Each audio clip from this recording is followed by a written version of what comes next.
दोन थेंब जीवनाचे, पोलिओमुक्त भारतासाठी प्रत्येक बालकाला लस द्या, सभापती अंकिता पाटील यांचे आवाहन.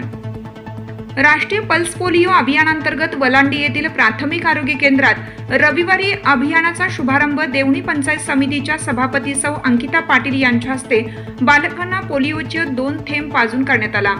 यावेळी जिल्हा परिषद सदस्य रामलिंग शेरे, पंचायत समितीचे माजी उपसभापती तुकाराम पाटील, सुशांत पाटील, तालुका आरोग्य अधिकारी मोहिते, वलांडी प्राथमिक आरोग्य केंद्राच्या वैद्यकीय अधिकारी डॉक्टर आरती घोरडे तसेच आरोग्य विभागातील अधिकारी व कर्मचारी मोठ्या संख्येने उपस्थित होते.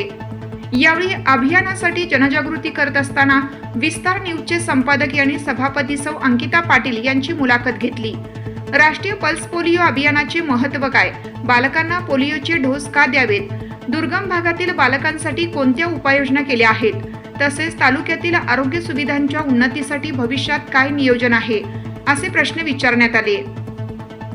या सर्व प्रश्नांना उत्तर देताना सौ अंकिता पाटील म्हणाल्या, राष्ट्रीय पल्स पोलिओ अभियानाचा मुख्य उद्देश पोलिओ सारख्या कायमस्वरूपी अपंगत्व आणणाऱ्या विषाणूजन्य आजाराचे संपूर्ण निर्मूलन करणे हा आहे.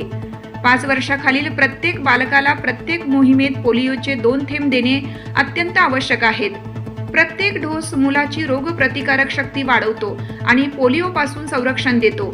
देश पोलिओमुक्त राहण्यासाठी प्रत्येक पालकाने आपल्या बालकाला नियमितपणे पोलिओचे डोस द्यावेत. दुर्गम भागातील बालकांपर्यंतही पोलिओचे डोस पोहोचावेत यासाठी शासनाने विशेष नियोजन केले असून आरोग्य पथकांमार्फत घरोघरी जाऊन लसीकरण करण्यात येत असल्याची माहिती त्यांनी दिली. तसेच तालुक्यातील आरोग्य सेवा अधिक सक्षम व सर्वसामान्यांपर्यंत पोहोचवण्यासाठी आवश्यक त्या सर्व उपाययोजना करण्यात येतील अशी ग्वाहीही त्यांनी दिली. शेवटी त्यांनी सर्व पालकांना आवाहन करत सांगितलं, 0 ते 5 वर्ष वयोगटातील प्रत्येक बालकाला राष्ट्रीय पल्स पोलिओ अभियानात पोलिओचे 2 थेंब आवश्यक पाजावेत. 2 थेंब जीवनाचे, पोलिओमुक्त भारताचे. त्यांच्या या संदेशामुळे उपस्थितांमध्ये आरोग्याविषयी जनजागृतीचा सकारात्मक संदेश पोहोचला. विस्तार न्यूज महाराष्ट्रासाठी संपादक अजित सौदागर.